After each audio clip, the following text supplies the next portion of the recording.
Remue ménage. Remue ménage.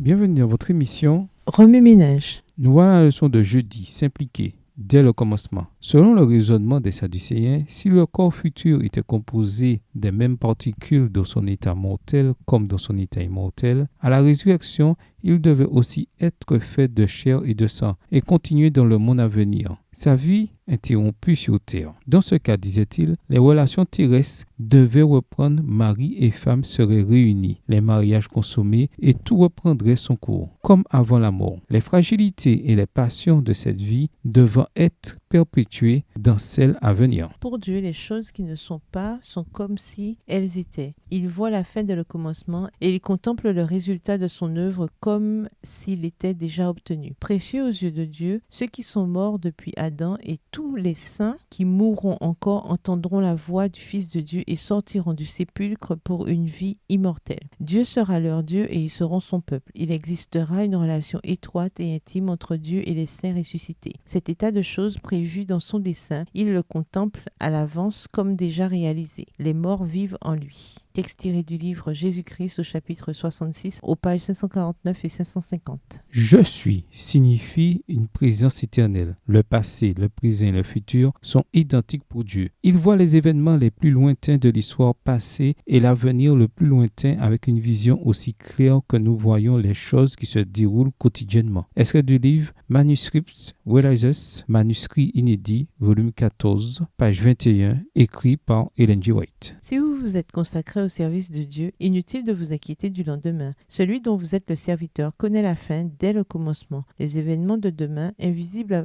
nos yeux, sont présents à ceux du Tout-Puissant. Texte tiré du livre Heureux ceux qui, la section Le vrai mobile de la vie chrétienne à la page 82. Dieu connaît la fin d'une chose dès son commencement. Il lit dans le cœur de tous les hommes et n'ignore pas les secrets de chaque âme. Ceux pour lesquels nous prions seraient-ils capables de supporter les épreuves qui leur surviendraient s'ils devaient continuer à vivre? Leur vie serait-elle une bénédiction ou une malédiction pour eux et pour le monde? Tout cela, il le sait. C'est donc une raison pour que, tandis que nous présentons notre requête avec ferveur, nous disions « Toutefois que ma volonté ne se fasse pas, mais la tienne ». Luc 22, verset 42. Extrait du livre Conseil à l'Église, chapitre 54, page 246, livre écrit par Ellen G. White. Remue-ménage. Suite à l'étude de Luc 20, les versets 27 à 40, quel impact ce passage a-t-il sur votre vie personnelle? Quel impact a-t-il sur votre vie publique? Révisez le verset à mémoriser. En quoi s'applique-t-il spécifiquement à votre vie cette semaine? Au revoir. Et à demain si Dieu veut.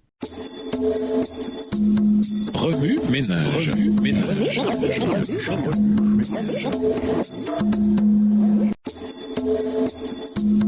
Remue ménage.